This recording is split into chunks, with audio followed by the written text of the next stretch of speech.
Hello, welcome to FightCore USA. There are times when a fight shouldn't happen, or when the pairing is announced, a sense of confusion and bewilderment sweeps over fans, and when the matchups actually occur, the result is usually a boring and sometimes embarrassing affair. So what is this feeling rooted in? Well, it's simple. Sometimes the skill gap between two fighters is simply too wide. A legend versus a newcomer, or a champion versus someone ranked outside of the top 15, even top 20 in their division. You get the idea? It's not always a case of having an amateur up against a veteran, but any fight where one person is clearly out of their depth, and believe me, we've seen plenty of them over the years.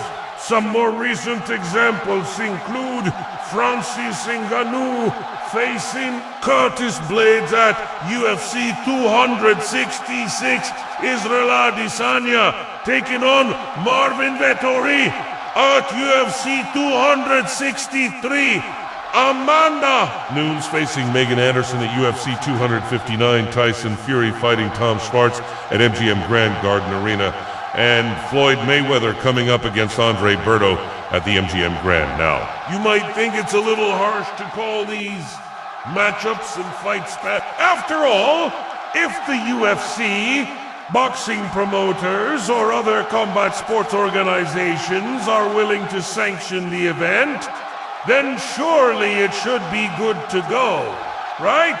But even though some of these bouts may be technically okay, they don't make for good fights.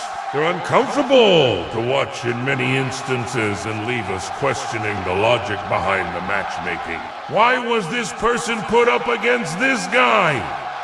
What led to this pairing? And with that in mind, here's 5 reasons why a fight shouldn't happen. 1, a lopsided contest. This has to be the main reason why some pairings just don't work. There's a huge difference in skill between two people. The fight will likely be over quickly and one-sided. There is no doubt that some of the most brutal knockouts and submissions we've ever witnessed have come in bouts where there was a clear difference in class between two competitors. I mean, who could forget the sight of Michael Bisping getting staunched by George St. Pierre in just over 3 minutes at UFC 217 back in November 2017. On top of that, there are so many other examples where the same thing has happened. When a fighter is completely out of their depth, the bout turns into a public execution. And there's nothing worse than paying to watch that. Now, it's worth mentioning here that sometimes these lopsided contests do turn out to be exciting. Like when a superior fighter gets angry after being tagged early and proceeds to go on a rampage. These occurrences aren't common. However, and to be honest, they're still a little unsettling, because there's always the possibility of serious injury to a clash of styles that'll put one fighter at a disadvantage. Certain matchups don't work because they pit two fighters up against each other who have similar styles. In these situations, both athletes know how the other one operates. They've probably studied footage of their past performances and are well aware of their strengths and weaknesses. As a result, there's usually little room for mistakes and the fight can become incredibly close. Sometimes, though, the styles are so similar that it can make for a dull affair. Take, for example, the numerous bouts between Floyd Mayweather and Manny. Both men were known for their exceptional defensive skill, counter-punching abilities, and ring IQ.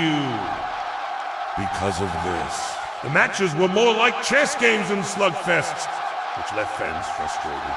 On the flip side, there are also instances where a mismatch of styles results in a mismatch of power. This is why we haven't yet seen a rematch between Jake Paul and Tyron Woodley. Paul was able to use his size and boxing ability to frustrate and outpoint Woodley, but a rematch would play out differently. Because Woodley would be able to prepare for Paul's style and utilize his superior wrestling to control the YouTube sensation 3-1 fighter with unfinished business.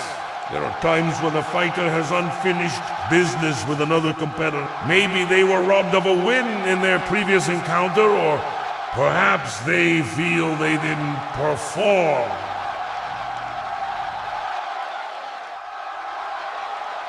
to the best of their abilities. Whatever the reason, some fighters seek out certain opponents for a second time because they want to set the record straight. In most cases, these types of matchups only happen if the first bout was close or controversial. A prime example of this is the trilogy between Manny Pacquiao and Juan Manuel Marquez. The first two encounters between the pair were incredibly close and could have gone either way. Many fans and pundits argued about who won those fights long after the final bell had sounded. Eventually, Marquez got the upper hand in the third match, knocking Pacquiao out cold. Out cold in the sixth round. That has all put an end to any doubts about who was the better welterweight. For one fighter looking to bounce back. Sometimes a fighter is paired up with another competitor who is coming off a loss. This situation isn't ideal, but it does happen on occasion. Usually, the fighter coming off the defeat is given the opportunity to get back on track by facing someone who is not considered to be a big threat. In many cases, this ends up being a good decision. The fighter who lost their previous bout gets some much-needed confidence and momentum. However, it doesn't always work out like that. There have been countless occasions where a fighter coming off a loss has ended up losing again. This can be demoralizing for the athlete, especially if they lose in the same way twice in a row. 5, the name game. This is arguably the biggest reason why some fights shouldn't happen. Promotions often feel the need to throw in a name or two onto a card just for the sake of it. This happens whether the matchup makes sense or not. For example, imagine if Conor McGregor was booked to take on Charles Oliveira at UFC 274 this weekend.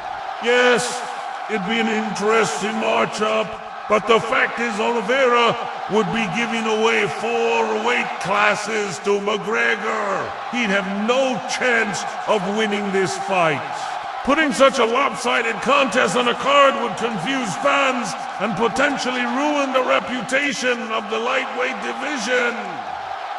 So why would the UFC do that? Well, it's simple. The presence of Conor McGregor would help sell tickets and generate pay-per-view buys regardless of who he was up against.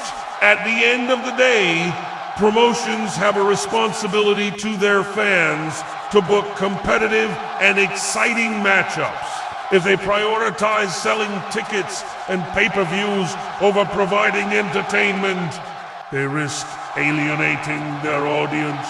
Over time, this can lead to a decline in popularity and financial loss. Now, I'm not saying every single fight needs to be a close one. If a champion is taking on someone ranked outside of the top 10, it's expected that they'll win. However, if the champion wins by getting a knockout or submission early on, it keeps things fresh.